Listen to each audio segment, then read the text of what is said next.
예루살렘에 이제 올라가 보면 실제로 가보면 이 올드 시티가 있어요. 신시가지가 있는데 그리고 그 성전 주변으로 예전부터 있었던 시장통 같은 올드 시티가 이렇게 있습니다.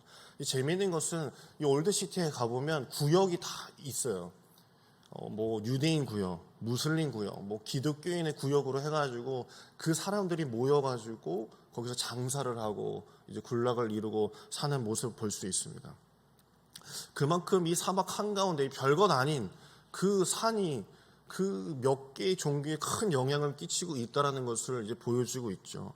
이 올드시티에는 여기 보시다시피 8개의 문이 있습니다. 뭐 자파, 뭐 다마스커스, 뭐 라이온, 뭐 골든 게이트도 있고, 그 다음에 떡문도 있어요. 이 아래 이제 맨 아래쪽에 있는 게 떡문이거든요. 이 떡문이라는 게 진짜 그 똥을 말하는 것도 있어요. 근데 예전에는 그쪽으로 해서 이제 희생제물, 이제 동물의 변들을 이제 버리는 문을 말하는 것이 이제 떡문이라고 해가지고 통곡의 벽 그쪽 들어가는 문을 이 떡문이라고 이렇게 이야기를 합니다. 이 각기 쓰임새가 있는 문이었어요. 그냥 뭐 남대문, 동대문, 서대문처럼 그냥 이렇게 사람들이 드나드는 곳이 아니라 그 각기 쓰임새가 있었다는 것이죠. 그 중에 하나 이제 황금문이라는 게 있어요. 골든게이트라고 하는 문이 하나 있습니다. 성전에서 동쪽이죠. 아까 이제 그림에서 보시다시피 맨 오른쪽에 있었던 게 이제 골든게이트라고 할 수 있어요. 이상하게도요. 그 문으로 드나다니는 사람들이 있었어요. 왕들이 드나들었습니다. 이 5세기 경부터요. 쭉 왕들이 그 문을 통해서 예루살렘에 입성하려고 애를 무진장 썼습니다. 주후 641년도에는 이 페르시아의 코스로에스 2세가 그 문을 휘황찬란하게 옷을 입고 그곳으로 이제 들어가서 헤라클리스우스를 뭐 쫓아내는 일도 실제로 있었고, 아마 그 이후에 많은 왕들이 그 황금문을 통해서 이제 오고 갔습니다. 이렇게 그 많은 왕들이 거기에 이제 집착하는 이유가 있었어요. 이상하게도 성전은 문에도 집착을 많이 하더라고요. 에스겔 44장 1절하고 2절을 보면요, 이런 말씀이 나와요. 에스겔 44장 1절하고 2절이에요. 나오지 않습니다. 네, 나오지 않아요. 찾으시라는 얘기죠. 찾으십시오. 에스겔 44장 1절하고 2절입니다. 에스겔 44장 1절하고 2절입니다.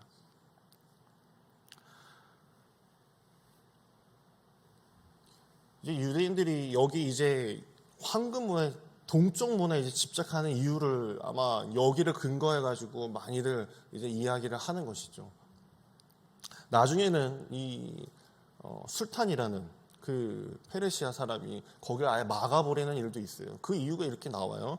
에스겔 44장 1절하고 2절입니다. 우리 같이 읽겠습니다. 그가 나를 데리고 성소의 동쪽을 향한 바깥문에 돌아오시니 그 문이 닫혔더라. 여호와께서 내게 이르시되 이 문은 닫고 다시 열지 못할지니 아무도 그리로 들어오지 못할 것은 이스라엘 하나님 나 여호와가 그리로 들어왔음이라. 그러므로 닫아 둘지니라. 아멘. 메시아가 올 때 이 문이 열린다. 내가 친히 닫아놨으니까 그때는 열릴 것이다라고 얘기하는 거예요. 그 당시에 이제 여러 나라들이 먹고 먹히는 그 지배지를 빼앗기는 일들이 막 벌어지면서 십자군 전쟁도 막 벌어지면서 어떤 한 술탄이, 오스만 제국의 술탄이 하도 여기다 들락날락하고 메시아가 일로 들어온다는 얘기를 자기가 유대인들에게 듣고 나서 그 문 자체를 아예 시멘트로 발라버립니다. 실제로 감람산에서 보면은 그 황금 게이트 그 문 자체가 시멘트로 다 발라져 있어요. 유대인들이 믿고 있어요. 메시아가 오면 그 문이 열릴 것이라고. 그들은 지금까지도 믿고 있습니다. 그래서 그 앞쪽 황금문 앞쪽 성전 벽 그 황금문 앞쪽에 보면 무덤이 그렇게 많아요. 요만한 한 평짜리, 제가 누울 수 있는 이 한 평짜리 무덤이요 무지하게 많습니다. 아마 그림이 또 있을 텐데요. 그 황금 문 앞에서 감람산 꼭대기까지 무덤이 아주 질비하게 있어요. 이거 몇 평 안 하잖아요. 한 평짜리잖아요. 근데 이게 땅값이 1, 2억이에요, 1, 2억. 거기 누우려고 유대인들이 애를 쓰는 거예요. 거기 누우려고. 메시아가 오면 바로 여기에 먼저 오기 때문에 그 문을 들어가려고 한다는 것이죠. 오늘 읽은 말씀에 보면요, 양문이라고 나옵니다. 양문. 이것은 성전산에서 북동쪽에 위치한 이 문이라고 할 수 있습니다. 지금은 라이언 게이트라고 이렇게 이야기를 하고 있어요. 이 양문이라는 단어는요, 구약이 언제 나왔냐면 이 느헤미야 때 이제 처음 나오게 됩니다. 느헤미야서 이제 3장 1절에 보면은 이렇게 적혀 있어요. 느헤미야 3장 1절입니다. 그때 대제사장 엘리야십이 그의 형제 제사장들과 함께 일어나 양문을 건축하여 성벽하고 문짝을 달고 또 성벽을 건축하여 함메아 망대에서부터 하나넬 망대까지 성별하였고 라고 이렇게 얘기하고 있어요. 양문이 여기서 한 번 나오고 신약에 한 번 나오는데 그게 오늘 요한복음 5장에 나오는 이 말씀입니다. 유대인이라면 이 양문이라는 것을 딱 듣고 나서 예수님이 뭐 양치는 사람의 뭐 문지기 이렇게 생각하지 않아요. 그냥 양문이라는 거 하는 것은 성전산에서 북동쪽에 있는 문이라는 것을 누구나 다 알 수 있는 그런 단어를 말하고 있는 것이죠. 역사가에 따르면은 이 북동쪽에 있었던 이 양문에는요, 라이언 게이시에는 자물쇠가 없었다고 합니다. 24시간간 개방을 해놨대요. 왜 그랬냐면은 여기는 희생 제물로 쓰여질 그 제물만 드나드는 데리고 들어가는 곳이지 사람이 다니는 곳이라고 생각하지 않았기 때문에 그곳을 늘 열어놨다라는 거예요. 유대인들은 거기 드나들지 않는다라는 것이죠. 그런데 양문 옆에 바로 베데스다 연못이 있었어요. 베데스다 연못. 우리가 늘 막 수십 번, 수백 번 아마 들어보셨을 베데스다 연못이 양문 그리고 성전 바로 앞에 있어요. 실제로 가보시면은 이게 여기 있었네라고 싶을 정도로 바로 코앞에 있는 게 바로 양문과 베데스다 연못입니다. 이 못을 가르쳐서 양의 못이라고 합니다. 뭐 자비라는 뜻을 가지고 있지만 양의 못이라고 해요. 이것은 먼 길로 걸어왔던 이 희생제물로 이제 끌고 왔던 양이나 염소 그런 것들을 성전에 들어가기 전에 제물로 드리기 전에 이 연못에서 씻겨가지고 들어갔던 거예요. 구약에서는 그렇게 씻겨가지고 들어갔던 게 바로 그 베데스다 연못이었어요. 그러니 예수님의 시대 때 보면은 그 제사에 드릴 그 짐승들을 씻기는 것이 아니라 사람들이 거기와 앉아서 병든 자들이 38년 된 병자들이 앉아가지고 지금 병 낫기를 기다리고 있었다라고 성경에서는 말하고 있죠. 왜 그럴까요? 예수님의 시대로 넘어오면서요, 많은 변화가 있었습니다. 어떤 변화가 있었냐면 성전 안에서는 제사를 드릴 제물을 사고 파는 뭐 성전 종교 시장이 이제 벌어진 거죠. 예수님께서 뭐 들러 엎으셨다는 뭐 그 이야기 일환입니다. 이게 얽혀 있는 거죠. 양문을 통해서 베데스다 못에 제물을 굳이 씻길 필요가 없었던 게 그 시대의 모습이었습니다. 성전 안에서 돈 주고 사야만 했던 그런 시스템이 이루어졌기 때문에 그 이스라엘 유대인들은 굳이 양문을 통해서 베데스다에 그 제물을 씻길 필요가 없었고 그 자리에 병든 자들이 들어차 있었던 것이에요. 이곳에서 거래되는 이 성전에서 거래되는 구원은 결코 무상의 그런 구원이 아니었습니다. 돈이 있었어야만 했던 것이고 병든 자는 들어갈 수 없고 가난한 자는 결코 자기 죄사함을 이룰 수 없는 그런 종교 시장이 되어버린 시점이 바로 예수님의 시대였습니다. 중요한 것은 예수님이 바로 이 성전 체제로부터 배제되어서 성박 바로 앞이었어요. 여기서 뭐 하늘샘 정도밖에 되지 않아요. 이 베데스다 연못이 아주 가까운 곳입니다. 그것도 가축들이 드나들었던 양문으로 가셔서 그 성전 바로 옆에 형성된 또 다른 구원체제, 그들이 그 미신적으로 믿었던 거죠. 또 다른 구원체제, 곧 가난한 사람들의 구원체제와 마주하시고 계셨다는 게 중요한 것이에요. 예수님 직접 거기를 찾아가셨다는 게 중요한 거예요. 뭐 사람이 벌떡 일어난 게 중요한 게 아니라 그것도 중요하지만 지금 예수님 찾아간 게 중요한 거예요. 이런 성전 시스템에서. 그런데 이 연못 사건을 통해서요, 병자가 벌떡 일어났잖아요. 이 사건을 통해서 예수님을 더욱 죽이고자 했다라고 성경에서 나오고 있어요. 요한복음 5장 18절을 보면요, 이렇게 이야기합니다. 유대인들이 이로 말미암아 더욱 예수를 죽이고자 하니라고 이렇게 이야기를 하고 있어요. 이 일이 죽일 일이었대요. 죽일 일. 안식일에 문제가 일어났기 때문에 예수님은 삶과 죽음의 그 기로에서 왔다 갔다 하고 계셨던 거예요. 심각한 문제였던 거죠. 근데 생각해 볼 게 있어요. 예수님께서 실수하신 걸까요? 안식일 그러면 안 되는데, 안식일에 율법적으로 안식일 하면 안 되는데 예수님 모르고 하셨을까요? 결코 아닐 겁니다. 예수님께서 유대인들에게 뭔가 얘기하려고 안식일에 이 일을 벌이신 걸 거예요. 솔직히 이야기해보면요, 38년 된 병자가 하루 더 늦게 낫는다고 해가지고 뭐 큰일 날까요? 38년 기다렸는데요, 예수님이 그 다음날 가셔서 아침에 고쳐주셔도 되는 거잖아요. 근데 왜 굳이 안식일날 이렇게 사건을 벌이셔가지고 예수님이 또 이렇게 이슈를 만들고 다니신 걸까요? 예수께서 이런 파장이 일어날 줄 알고 작심하시고 이렇게 하신 거예요. 왜 못하러 일부러 충돌을 야기시킨 걸까요? 예수께서 저런 무모한 일을 벌이신 이유는요, 이 세상에 안식이 없다는 것을 알리기 위해서 그렇게 하신 것입니다. 예수께서 일부러 베데스다 못을 찾은 이유는요, 이 땅에 더 정확히 이야기하면 예루살렘 성전에 안식이 없다라는 것을 보여주는 거예요. 유대인들이 안식일을 지키고 있는 그날, 그런데 그 안식일에 유대인들에게 시위하듯이 안식이 없다는 사실을 알리신 장소로 베데스다 연못을 딱 고르신 거예요. 여기에 무슨 안식이 있느냐? 너네들은 성전에서 그렇게 예배하고 안식하고 한다고 하는데 너희들이 보기에는 성전 앞에 안식이 있어 보이느냐? 라고 묻고 계신 거예요. 혹시 북한에 다녀오신 분들이 있는지 모르겠지만 북한에 다녀오신 분들은요, 늘 하는 이야기가 이런 게 있더라고요. 호텔에서 나오면 똑같은 차를 타고 똑같은 길로 쭉 갔다가 관광을 하고 똑같은 길로 똑같이 와가지고 숙소에 데려다 준대요. 그게 며칠 동안 반복이 되다 보면요, 눈치를 챈대요. 저 뒷길이 있는데 더 빠른 길인데 맨날 돌아간다는 거예요. 이거 선전용이죠. 광고용이라는 거예요. 자기들 꾸며놓은 길만 있고 그 뒤에 시궁창 같고 되게 못 사는 사람들, 굶어 죽는 사람들의 모습은 보이지 않는 그런 일부러 이렇게 그렇게 길을 짜 놓은 것이죠. 예루살렘의 실상, 베데스다 연못이었습니다. 예루살렘의 실상은 그냥 황금으로 칠해놓은 그 예루살렘 성전이 아니라 예루살렘 진짜 속살의 모습은 베데스다 연못이었어요. 죽음의 그림자, 가난의 그림자, 38년 동안 그곳을 떠나지 못하는 그 사람들의 그 모습이 그곳에 가득했어요. 예수님이 이렇게 말씀하셨어요. 너희들에게 안식은 도대체 무엇이냐? 지금 봐라, 이 베데스다를 봐라. 여기가 무슨 안식이 보이느냐?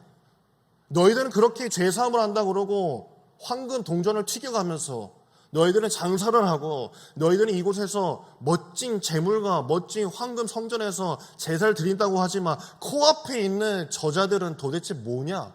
라고 묻고 계신 거예요. 요한복음 5장 3절하고 이제 4절 보면은 이렇게 가로가 쳐져 있죠. 가로가 쳐져 있어요. 대가로가 쳐져 있죠. 그것은 그 미신적인 부분을 이야기하는 거예요.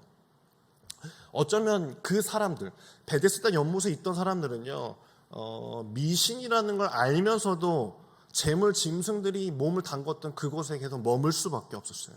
왜 그러냐면 양의 문조차도 넘지 못하는 자신의 처지를 보면서요, 마지막 붙들고 있는 게 그것밖에 없었기 때문에 그래요.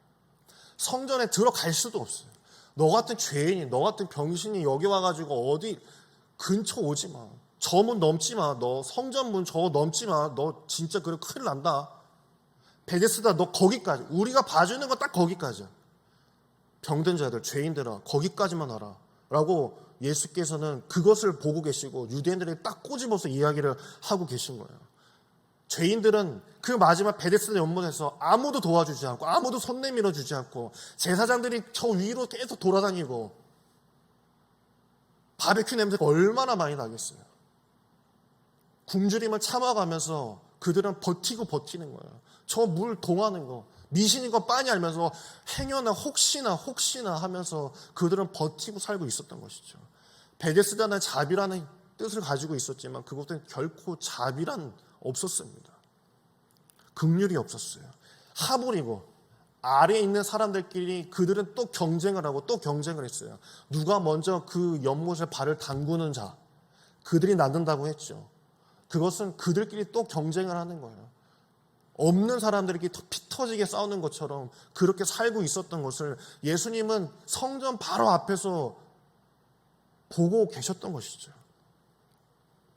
유대인들은요, 그것이 미신이라는 걸 다 알고 있었어요. 제사장들이 그거 몰랐을까요? 당연히 알고 있죠. 서기관들 당연히 알고 있죠. 그 똑똑한 사람들, 성경을 통째로 외우고 다니는 사람들이 그거 몰랐을 거예요. 당연히 알고 있었겠죠. 사실 돈이 없고 병이 들어서 성전에 들어올 수 없는 이들이 그들끼리 살아가는 것을요, 성전 안에 있는 사람들은 내심 반겼을지 몰라요. 그들은 율법을 너무나 어렸을 때부터 배워왔기 때문에 유대인들은 성전 문에 들어선다는 걸 죄라고 여겼고, 감히 시위, 인권, 그런 말조차 꺼내지 못하는 세상에 살았어요. 성전 안에 있던 제사장들, 바리새인들, 서기관들은 그래, 거기까지, 그래, 다행이다. 너희들도 그렇게 생각하다니 참 다행이구나 라고 그들은 서로 경계선을 서로 넘지 않는 선을 타는 그런 시대를 살고 있었어요. 그런데 그 38년 된 병자가 치유되자마자 벌떡 일어나서 어디로 갔다라고 이렇게 이야기를 하고 있어요. 요한복음 5장 8절에서 9절 말씀입니다. 예수께서 이르시되 일어나 내 자리를 들고 걸어가라 하시니 그 사람이 곧 나와서 자리를 들고 걸어가니라. 이날은 안식일이니 라고 얘기합니다. 예수께서 들어가라 한 것은 바로 성전이었을 거예요.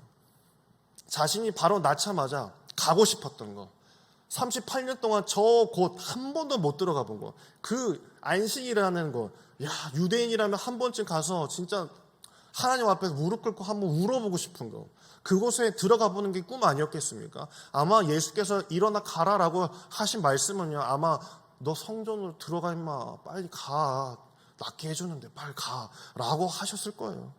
제가 거기 있어도 그랬을 거예요. 제가 뛰어갔을 겁니다. 하지만 성전 안에 있는 유대인들은요, 그 사람이 38년 된 병자가 벌떡 일어나가지고 뛰어다니면서 할렐루야 하면서 하고 다니는 거, 치유에는 별 관심이 없었을 거예요. 우리는 관심이 있지만 유대인들은 관심이 없었을 거예요. 왜요? 안식일을 어겼다는 것만 중요한 것일 뿐이에요. 더 중요한 것은 경계가 무너졌다는 게 더 두려웠던 것이겠죠. 예수라는 사람 때문에, 예수라는 자람 때문에 우리가 몇백 년 동안 지켜왔던 이 시스템이 무너져 가고 있는 것이 그들에게는 큰 걱정거리가 되기 때문에 예수를 이제 죽이고자 할 것이다라고 그들은 말하고 있었어요. 예수께서 치료하는 과정은요, 가장 먼저 물이 동할 때 내가 빨리 넣어주게 하면 빨리 풍덩 담가주는 게 예수님의 치료법이 아니었어요. 빨리 가봐 라고 하는 게 예수님의 치료법이었습니다. 여기 모인 자들아, 베데스다 모인 자들아, 다 봐라, 똑똑히 봐라. 안식은 여기 있다. 안식은 여기 있다. 너희들은 안식이 저기 성전 안에 있다고 생각하느냐? 없다. 하나님은 갇힌 하나님이 아니다. 안식은 바로 여기가 안식이다. 내가 있는 곳이 안식이다. 예수 그리스도로 고백하는 자에게 안식이 있다라고 주님께서는 말씀하고 계시는 것이에요. 유대인들이 크게 착각하고 있는 것이 있어요. 지금까지 지내왔던 안식이 무엇인지 모르고 있는 거예요. 안식일에는 유대인들은 아무것도 안 해요. 제가 여러 번 이야기했지만요. 예루살렘 이제 여행을 가게 되면 이제 호텔에서 묵을 때가 있는데 안식일에 딱 토요일에 걸리면요. 돈 많은 유대인들은 진짜 전통 유대인들은 호텔에 와서 지내요. 안식일에. 아무것도 안 하려고. 호텔에 있으면은, 문도 열어주죠. 그렇죠. 이렇게 회전문도 있죠. 그리고 밥도 다 나오죠. 얼마나 좋아요. 아무것도 안 해도 되니까 안식일에는 그냥 호텔에서 지내는 거예요. 더 가관인 거는요. 엘리베이터가 두 대가 있어요. 엘리베이터가. 한 대는 유대인들을 위한 엘리베이터예요. 그거 뭔지 아세요? 혹시 상상해 가세요? 하나는 그냥 일반 외국인들이 타는, 저 같은 사람이 타는 거고, 하나는 유대인들이 타요. 유대인들이 왜 타냐? 가는 층마다 다 서요. 버튼 누르면 안 된다고. 층마다 다 섰는 거. 내가 10층에 묵고 있으면 10층까지 1층, 2층, 3층, 4층, 9층, 10층까지 문 한 번씩 다 열리는 거예요. 유대인들 다 기다리고 있어요. 내가 일하면 안 되니까. 피치 못할 호텔에 만약에 그런 엘리베이터가 없다면 저한테 그 한 유대인이 그러더라고요. 나 10층 가는데 눌러줄래? 그러는 거예요. 싫은데? 라고 할 수는 없잖아요. 그냥 눌러줬죠. 그것도 유대인들은 그게 일이라고 생각하는 거예요. 그게 쉰다는 거예요. 율법적으로 쉰대요. 근데 유대인들이 착각하는 게 좀 전에 얘기했다시피 안식일이 쉰다라는 것을 착각하고 있다는 거예요. 하나님께서는 창조하시고 7일째 쉬셨어요. 그렇죠? 쉬셨어요. 그걸 이제 두고 이제 그들은 율법적으로 쉰다라고 얘기하는 거예요. 안식이란 그냥 그냥 쉬는, 그저 그냥 일요일, 이 주일에 그냥 쉬는 게 진짜 안식이 아니에요. 유대인들이 크게 착각하고 있는 거예요. 안식이란 하나님으로 채워지는 것, 하나님으로 충만해지는 것, 교제하는 것, 하나님으로 누리는 것, 하나님과 함께 영원히 즐거워하는 것을 말하는 것이에요. 안 믿는 사람들이 예수 믿는 사람들한테 그러죠. 야, 넌 토요일까지 일하고 나서 주일에 가서 또 일을 하냐? 봉사를 하냐? 뭐 주일학교 선생님을 한다고? 뭐 성가대를 한다고? 야, 너는 뭐 거기 가서도 쉬질 못하냐라고 이렇게 이야기할 수 있어요. 하지만 예수 믿는 사람들은 여기 와서 설교 들으면서 자려고 오는 것이 아니라 말씀 들으면서 내가 채워지는 것이고 영원히 다시 살아나는 것이고 그것이 안식인 줄 믿으시길 간절히 축원합니다. 그것이 진짜 안식인 것이에요.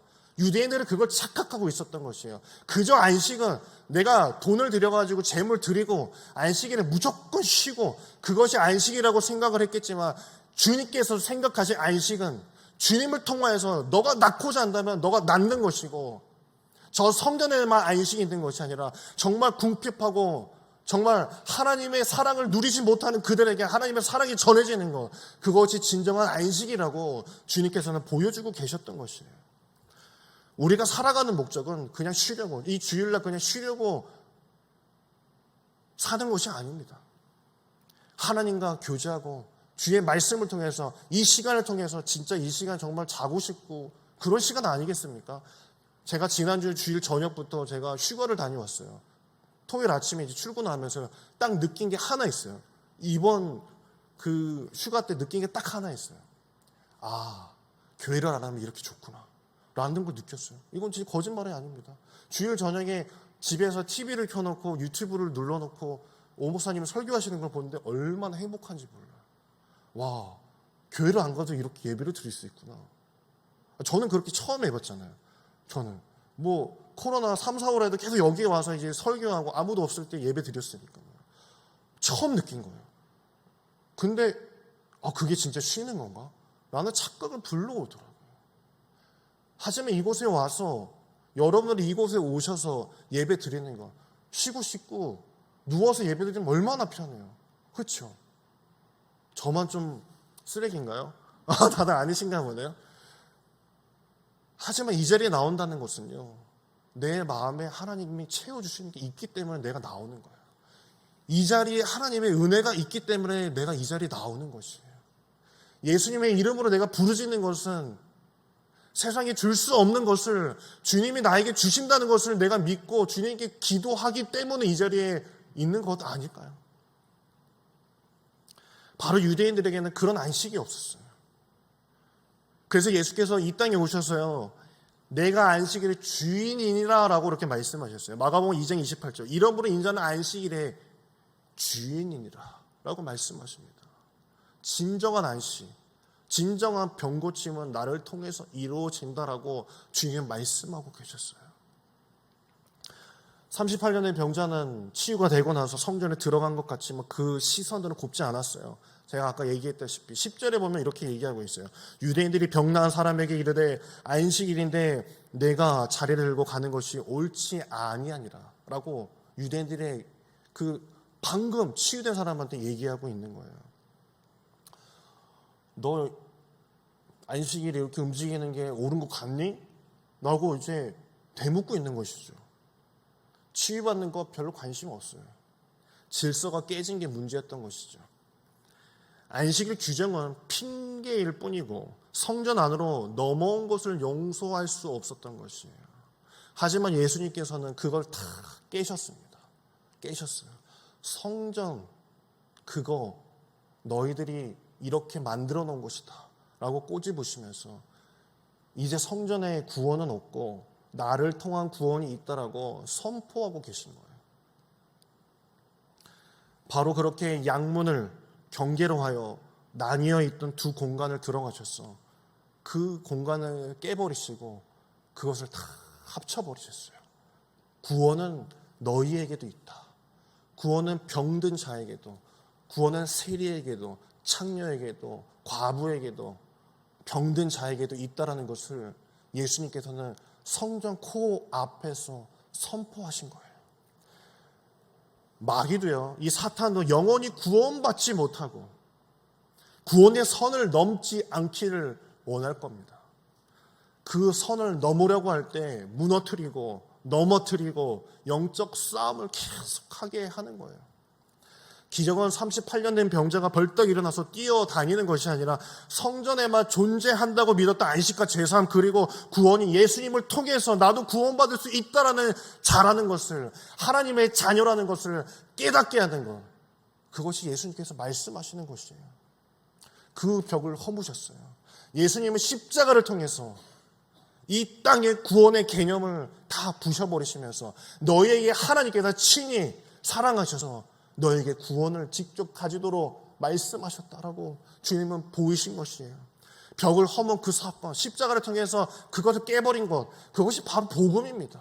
그것이 바로 복음이에요. 그러니까 성전이 화려한 그 신화적인 것이 아니라 예수님을 통해서 어떤 자들은 구원받고 어떤 자들은 구원받지 못한다는 것. 하지만 내가 구원받을 수 있는 자녀로 여겨진다는 것. 우리도 마찬가지 아닐까요? 이 땅 한국에 살면서 구원받을 수 있다는 것, 그것이 우리에게 복음인 것이에요. 예수님께서는 막혔던 것을 뚫어주셨습니다. 그러므로 예수께서 다시 이르시되 내가 진실로 진실로 너에게 말하노니 나는 양의 문이라, 양의 문이라라고 말씀하신 것도요, 바로 여기서 나온 것이에요. 양의 문이라. 양의 문은 그냥 지키고 서 있는 것이 아니에요. 그것을 열어준 것이죠. 세상에도 이도 저도 가지 못하고 문도 찾지 못해서 좌절하고 있을 때 죄 속에서 살아가지만 하나님께 들어갈 수 있는, 하나님 나라로 들어갈 수 있는 문을 주께서는 우리에게 만들어 주신 줄 믿으시길 간절히 바랍니다.